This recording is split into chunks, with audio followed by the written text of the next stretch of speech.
My name is Ibrahim Traoré. I speak here not as a symbol, not as a slogan, and not as a voice raised to impress anyone. I speak as a man who has been given responsibility and who has learned that responsibility does not arrive with warning bells. It arrives quietly, often on days that seem ordinary. That Sunday began like many others. I was inside the presidential residence, seated with a small circle of security and military leaders. The doors were closed. The room was calm. Our conversation was restrained, deliberate, almost routine. There was nothing in the air to suggest that history was about to interrupt us. I have learned that danger rarely announces itself with noise. It often comes disguised as silence. The phone rang. On the other end was Colonel Issa Konate, commander of the Kanchari border zone, where Burkina Faso meets the unstable Sahel corridor.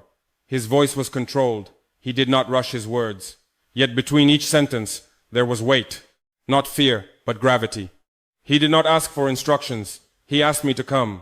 Not to command, to see. That distinction mattered.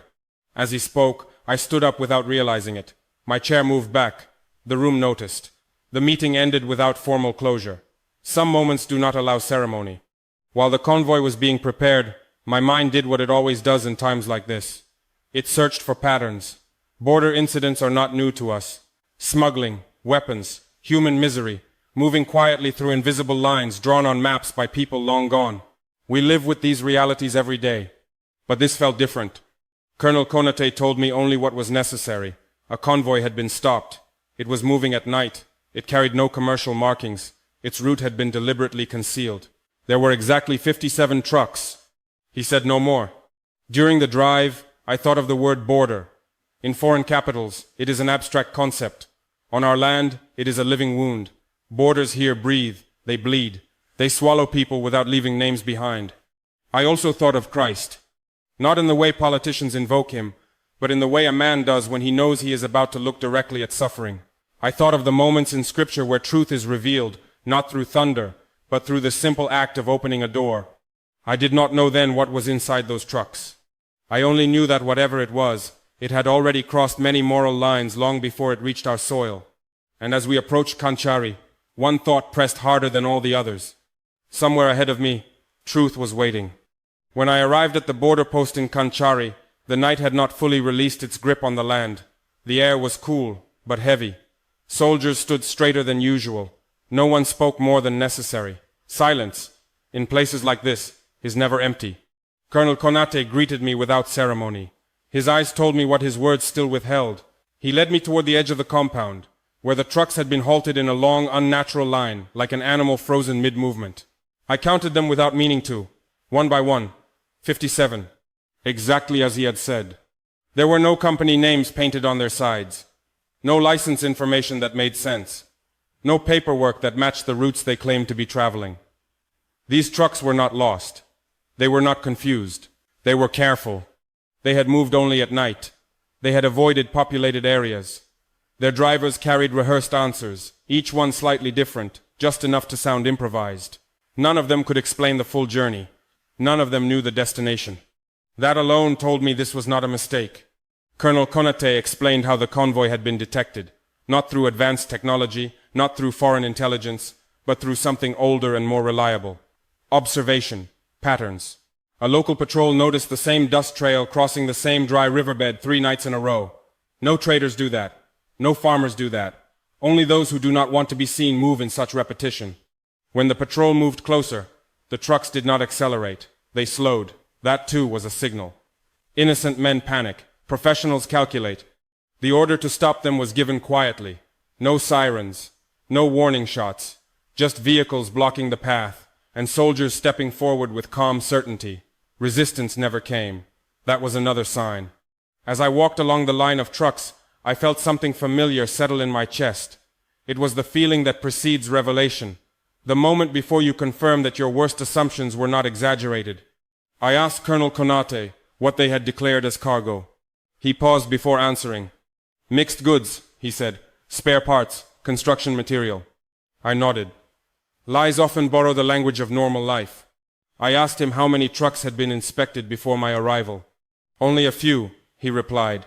Enough to know we had to stop. I looked back at the convoy. 57 vehicles, halted not by force, but by a single decision made at the right moment by men who refused to look away.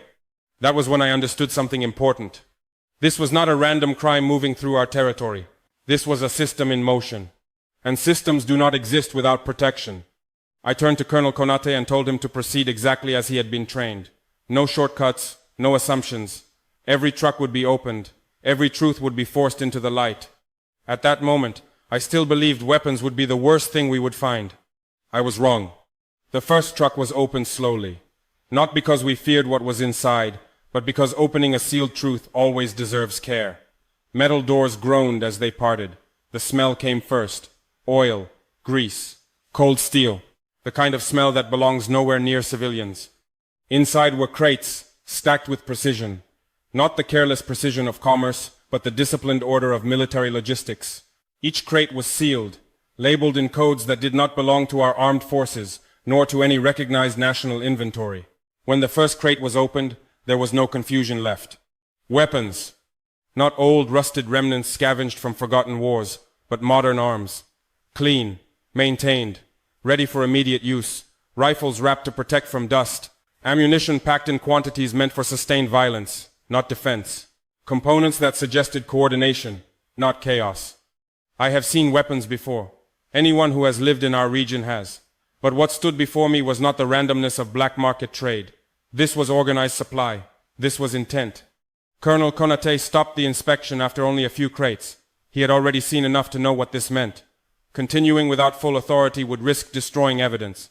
He chose discipline over curiosity. That choice mattered. As I stood there, looking at steel designed to tear through flesh, one thought came to me with unsettling clarity. These weapons were not meant to sit in storage. They were not meant to be negotiated over. They were meant to arrive in hands that would not hesitate to use them. I asked myself who those hands belonged to. Not our army. Not any legitimate force bound by laws or uniforms.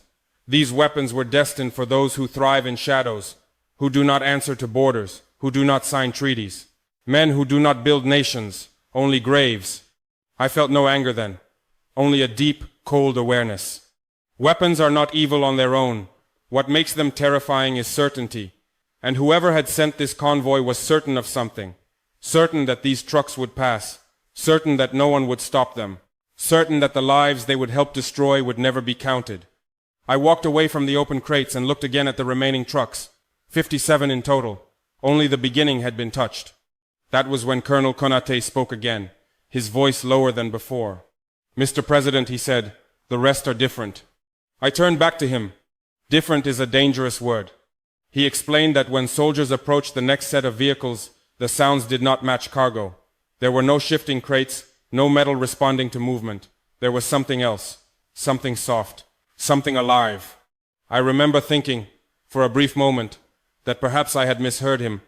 Then we opened the next truck. The door opened, and the world inside that truck did not make sense at first. There were no crates, no weapons, no machinery.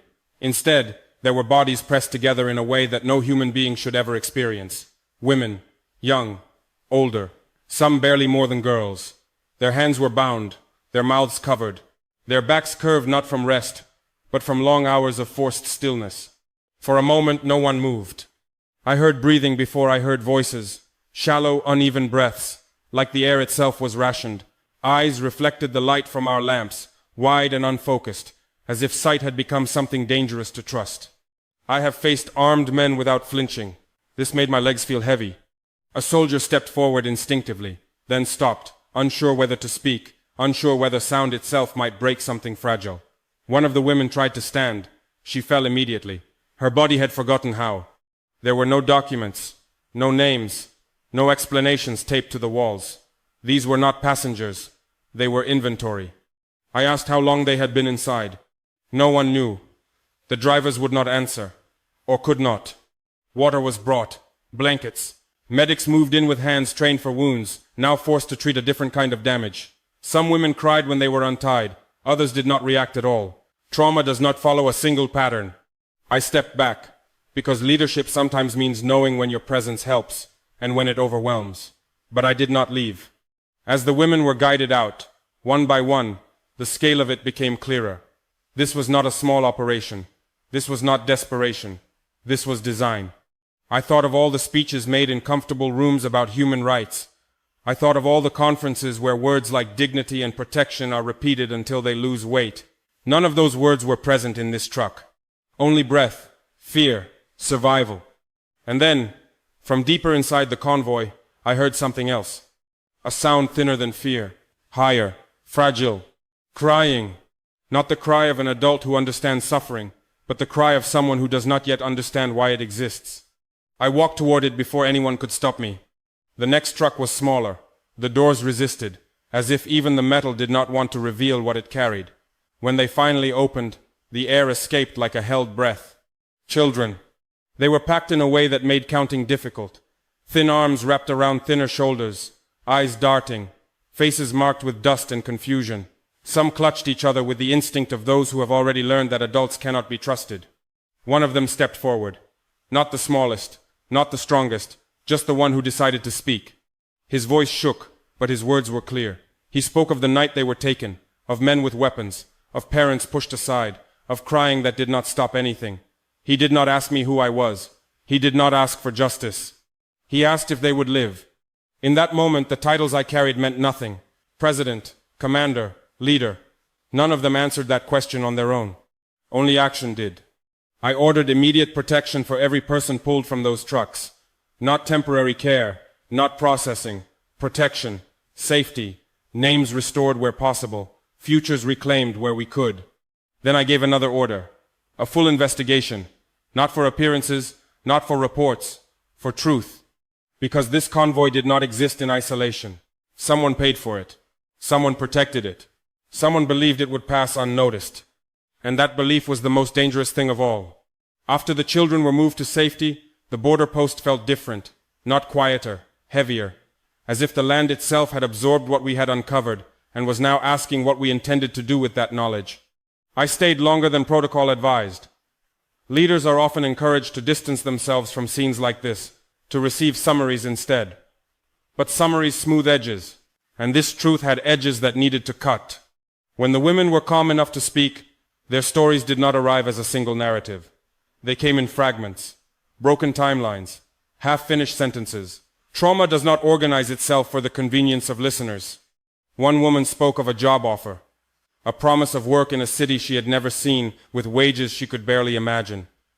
She said the man who approached her spoke kindly, mentioned God, mentioned opportunity. She trusted him because hunger makes hope reckless. Another said she was taken at gunpoint. No promises, no lies, just violence delivered efficiently. She remembered the sound of her door breaking. She remembered falling. She did not remember how long she screamed. Some had been sold by people they knew, distant relatives, neighbors, men who shared meals with them weeks earlier. Betrayal, I learned again that night, cuts deeper than force. None of them had papers. None of them knew where they were being taken. They only knew it was far from home, and that resistance brought pain.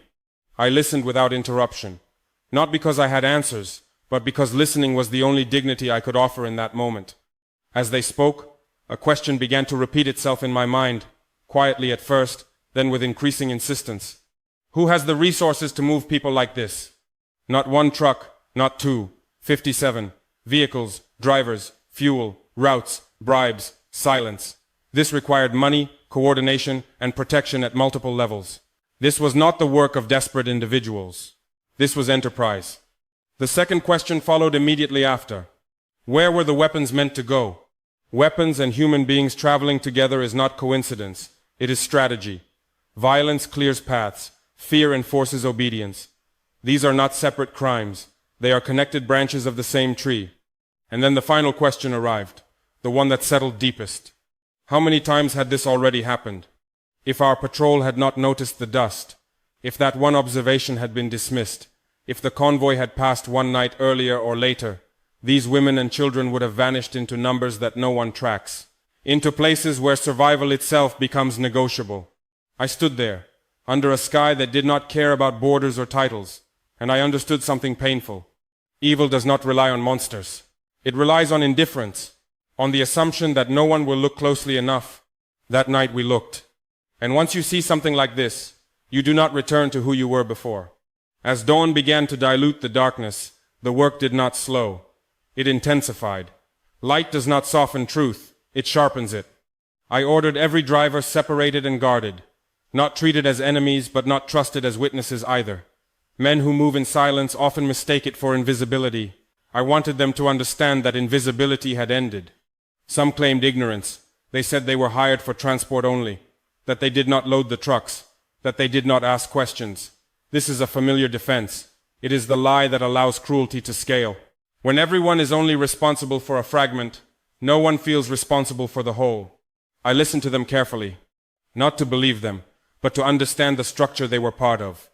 Their answers contradicted each other in small ways, routes that did not align, payment methods that shifted, names that were half forgotten or over-rehearsed.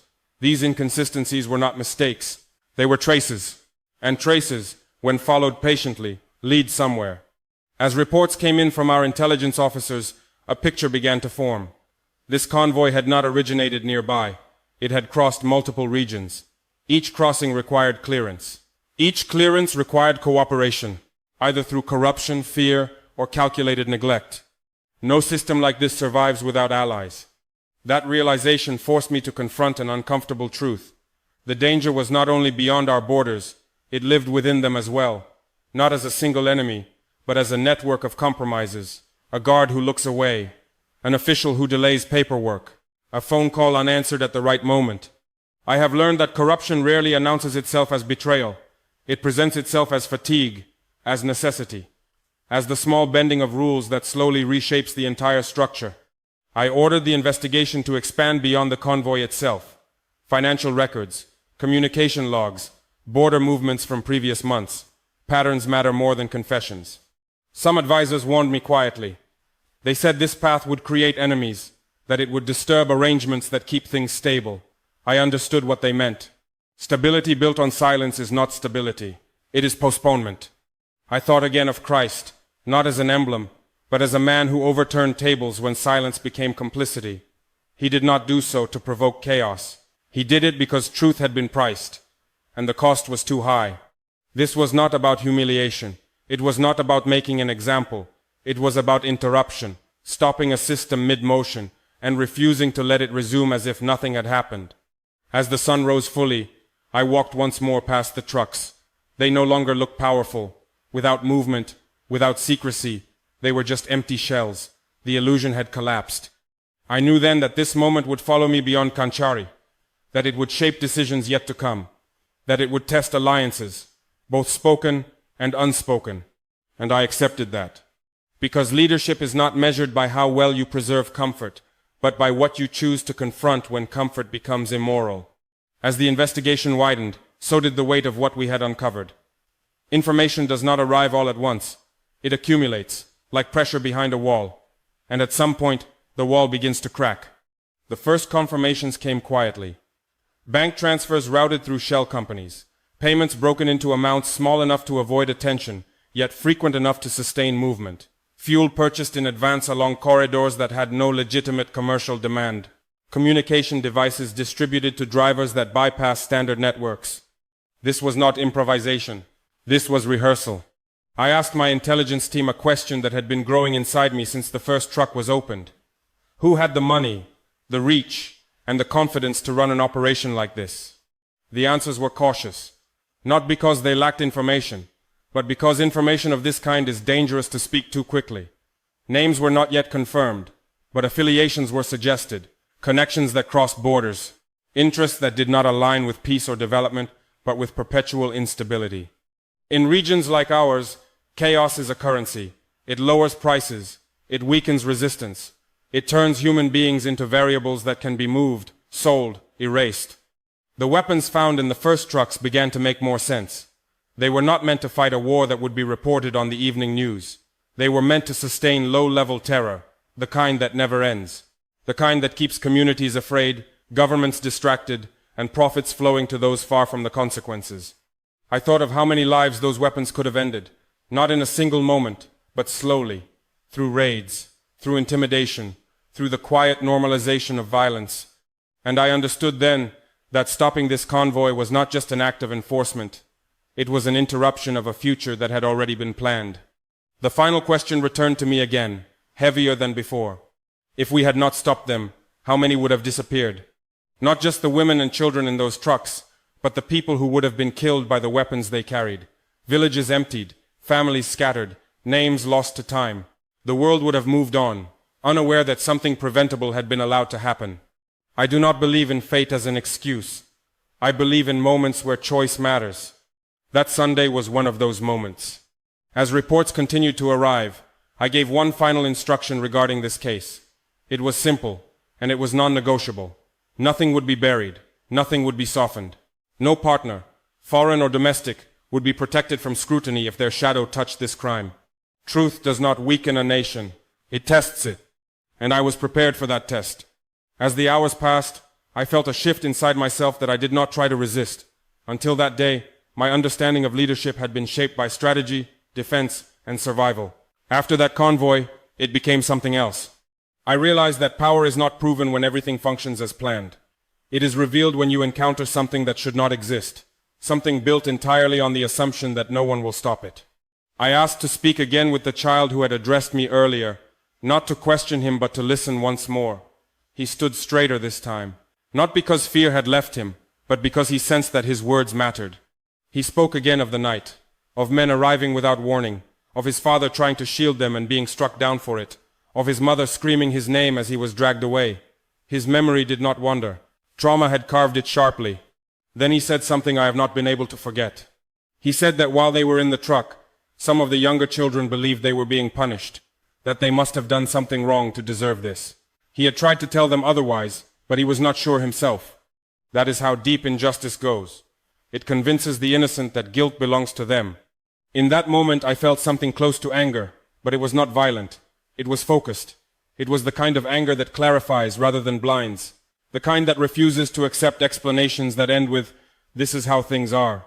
I thought of all the leaders who would never hear that child's voice, who would never see his face, who would speak of regions like ours only in terms of risk, never responsibility. I wondered how many decisions had already been made in distant rooms that treated suffering here as an acceptable cost. I do not say this to accuse. I say it to remind. Distance does not dissolve accountability. The investigation would continue for months. Arrests would follow. Networks would be exposed, some reluctantly, some completely. But none of that would undo what had already happened to those women and children. Justice can interrupt. It cannot rewind.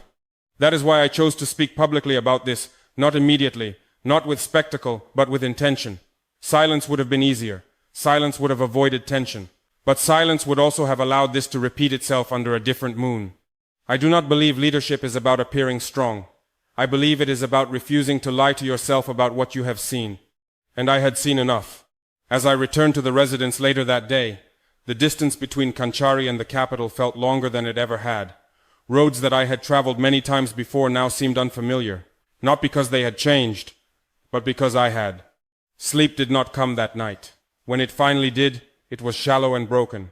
Images returned without invitation. The open doors of the trucks, the sound of chains falling away, the child's question, asked without accusation, without anger, only hope, thin but persistent. In the days that followed, messages arrived from many directions. Some were supportive, quiet acknowledgments from people who understood what had been interrupted.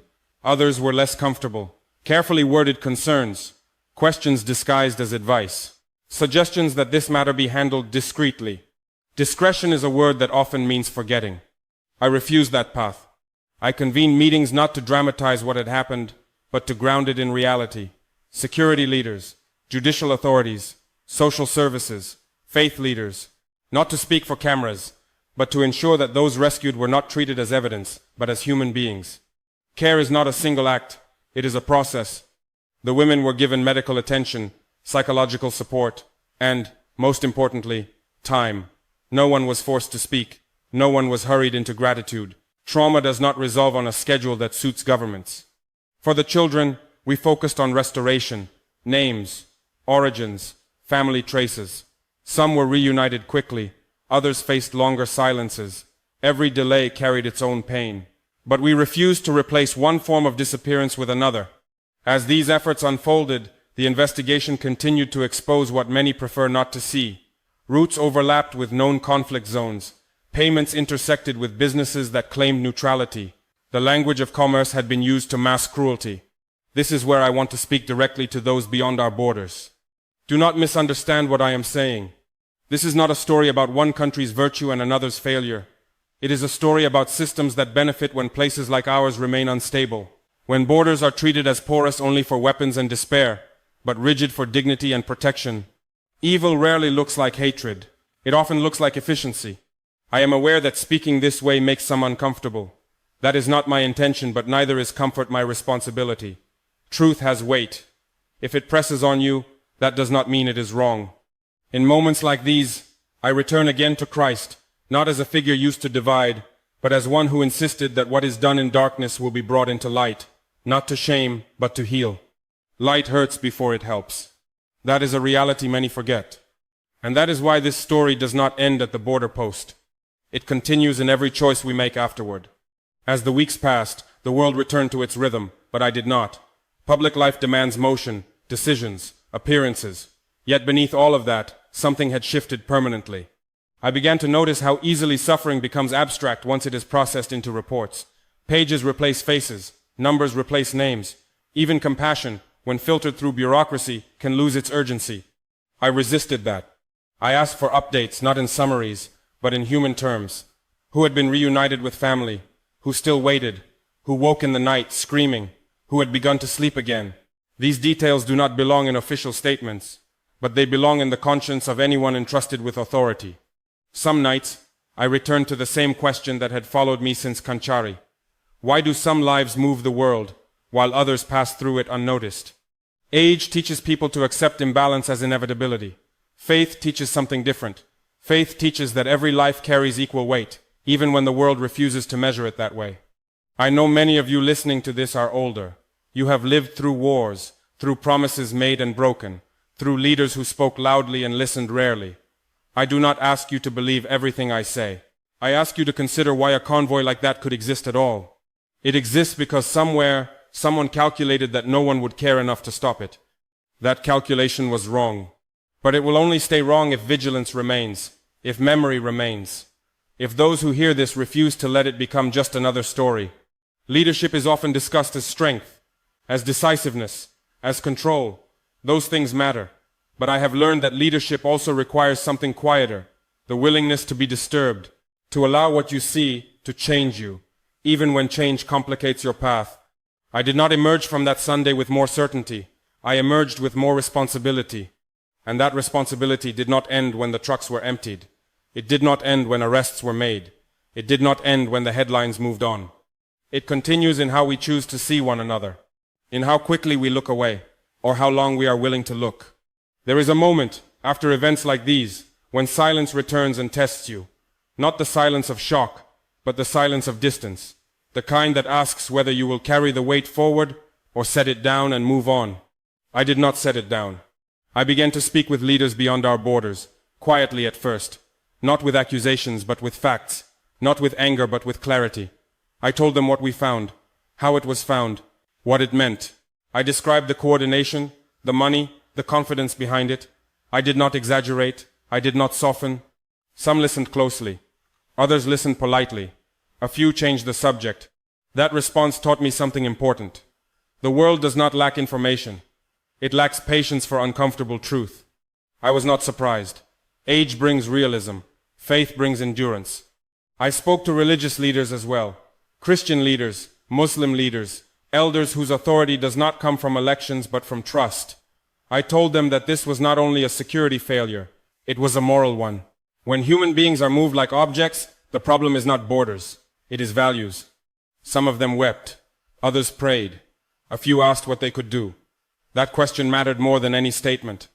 I told them to speak, to refuse silence when silence protects harm, to remind their congregations that faith without responsibility is decoration. Christ did not turn away from suffering because it was inconvenient. He moved toward it, even when it led to a cross. I do not compare myself to him. I only compare my choices to his example. As I carried this story, I also carried doubt. Not doubt about what I had seen, but doubt about whether truth still moves people as it once did. We live in an age where outrage is loud and brief, and attention is traded like currency. But then I remembered the child. I remembered his question. Not about justice, not about revenge, about life, about whether tomorrow would exist. That question does not expire. And as long as it remains unanswered for even one person, leadership remains unfinished. There are people who believe that time dulls memory. I have learned that time does not dull anything. It reveals what was real by what remains. Months after Kanchari, I could still see the line of trucks when I closed my eyes. I could still hear the sound of metal doors opening, not loudly, but reluctantly, as if even they resisted what they carried. Memory does not fade when it is tied to responsibility. I began to understand that this was not only a story about what we stopped, but about what we had narrowly missed. The world is full of tragedies that become visible only after they succeed. This one became visible because it failed. Failure saved lives. That realization carried its own burden. It meant that somewhere else, on some other road, a similar convoy might still be moving. Different numbers, different faces, same logic. The knowledge did not paralyze me. It sharpened me. I changed how I listened to reports. I changed what I asked for. I changed the tolerance I had for vague answers. Not because I believed I could control everything, but because I refused to pretend that ignorance was protection. Some accused me of becoming suspicious. They were wrong. I had become attentive. There is a difference. Attention is not fear. It is respect for reality. I spoke again with Colonel Konate. I thanked him, not formally, but personally. I told him that what he and his men had done mattered beyond borders. He did not respond with pride. He responded with a simple statement. "We did our duty," he said. Duty is an uncelebrated word in modern life. It lacks glamour. It does not trend. Yet without it, nothing holds. I thought then of the many men and women across the world who do their duty quietly, without knowing whether it will ever be noticed. Border guards, teachers, nurses, parents, people who stand between vulnerability and exploitation without expecting recognition. Civilizations survive because of these people, not because of speeches. As I reflect on that Sunday, I do not see myself as the central figure. I see a convergence of choices, a patrol that noticed dust, a commander who trusted his instincts, soldiers who acted without cruelty, medics who treated wounds that could not be seen. And yes, a decision not to look away. That is where responsibility truly begins. Not in power, in attention. There is another truth I must speak, even if it is uncomfortable. When people hear a story like this, they often imagine evil as something foreign, something distant, something that arrives from outside. That is a comforting belief. It allows us to feel clean simply by standing on the right side of a border. But what I learned is harder. Evil travels easily because it is invited in small ways. It is invited when paperwork is delayed for the right price. It is invited when questions are not asked, because asking them is inconvenient. It is invited when someone says, "This is not my responsibility," and means it. None of the people who enabled that convoy woke up believing they were villains. Most of them likely told themselves a familiar story. "I am just doing my job. I am just following orders. I am just trying to survive." I do not dismiss survival. Our people understand survival deeply.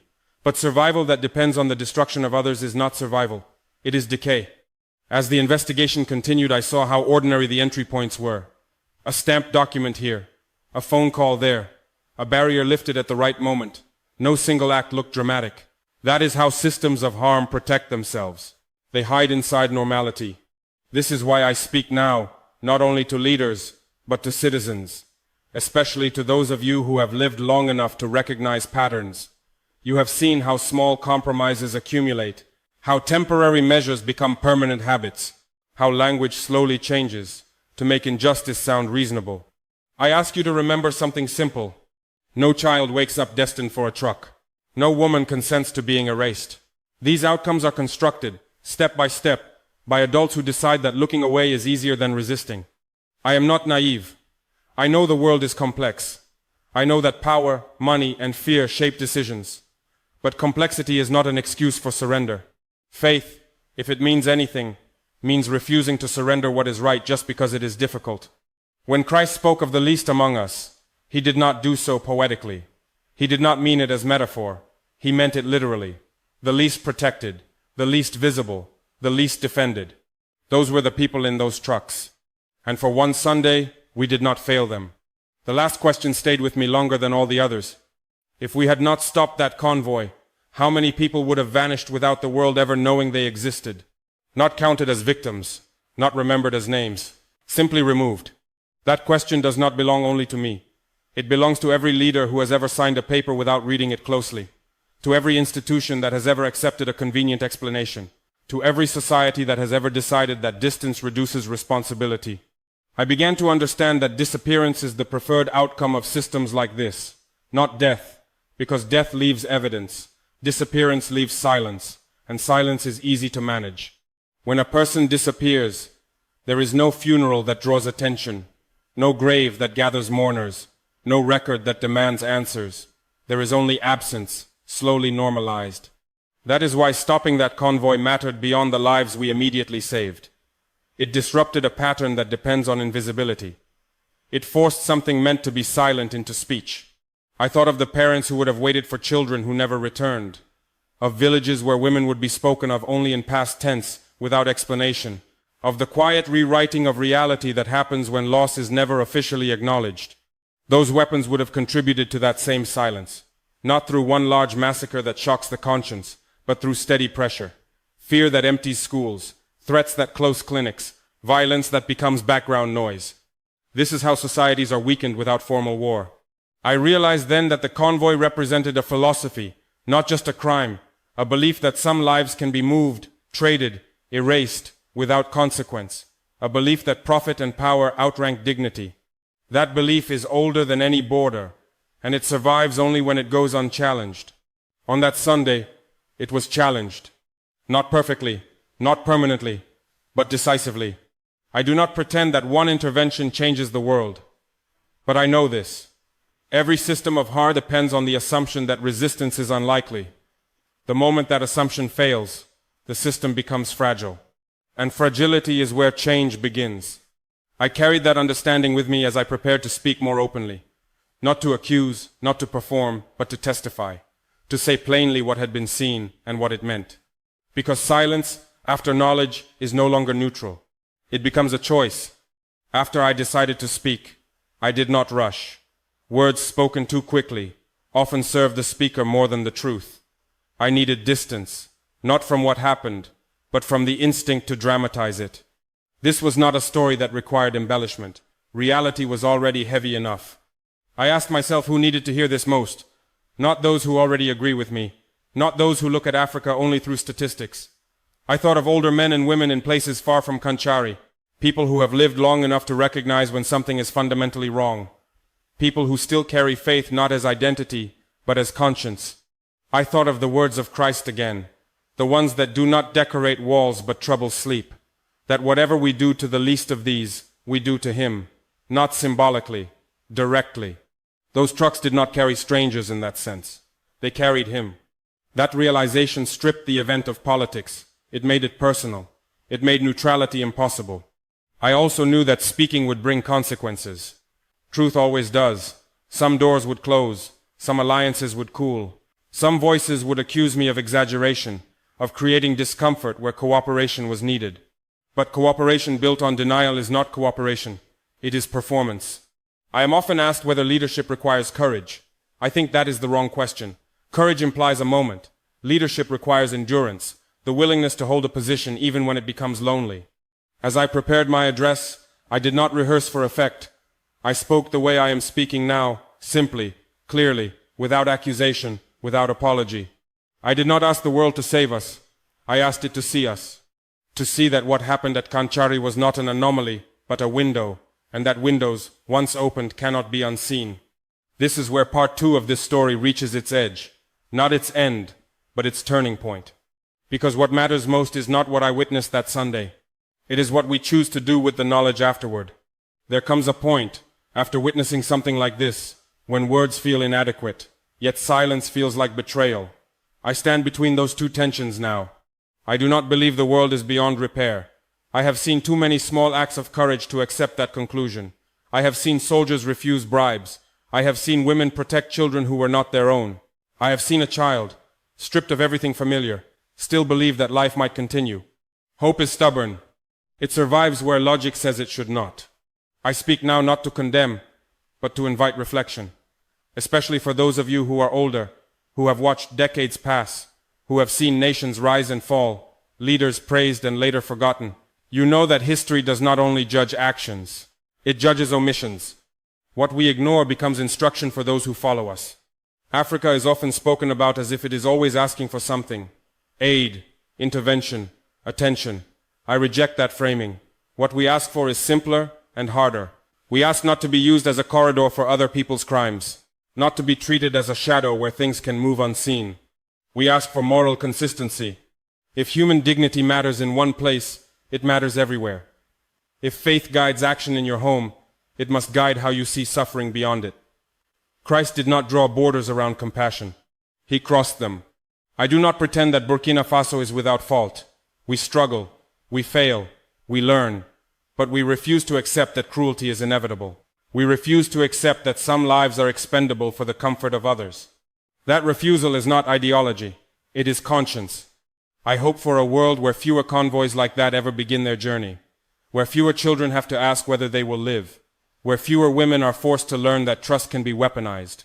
I hope for Africa that is no longer described only by what is taken from it, but by what it protects.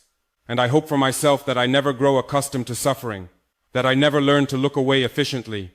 Before I close, I must say this clearly and without embellishment. I am Ibrahim Traoré, President of Burkina Faso. What I have spoken here is true. I am Ibrahim Traoré, President of Burkina Faso. I speak these words in truth and responsibility. I am Ibrahim Traoré, President of Burkina Faso. These events are real, and I stand by them. If this story has stayed with you, let it stay a little longer, not as outrage but as awareness. Speak of it if you choose, reflect on it if you need. And if you wish to hear more stories like this, told without noise and without disguise, you know where to return. May the world choose light over convenience. May Africa know peace without silence. And may we all find the courage to walk back toward what is right, even when the road is difficult.